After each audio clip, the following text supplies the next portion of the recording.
નમસ્કાર, આપ જોઈ રહ્યા છો નેશન પ્લસ ન્યૂઝ. હું છું આપની સાથે હેતલ ભગત. અરવલ્લીના ભિલોડા પોલીસ મથકની ટીમ દ્વારા રાહદારીઓને કોઈ નુકસાન ન પહોંચે તે માટે રોડ ઉપર પડેલ વૃક્ષની ડાળીઓને હટાવવામાં આવી હતી.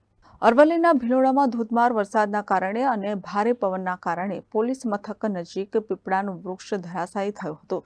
પીપળાનું વૃક્ષ પડતા વીજ થાંભલો જમીનદોસ્ત થયો હતો. ત્યારે ભિલોડા પોલીસ મથકના પોલીસ કર્મીઓની સરાહનીય કામગીરી જોવા મળી હતી.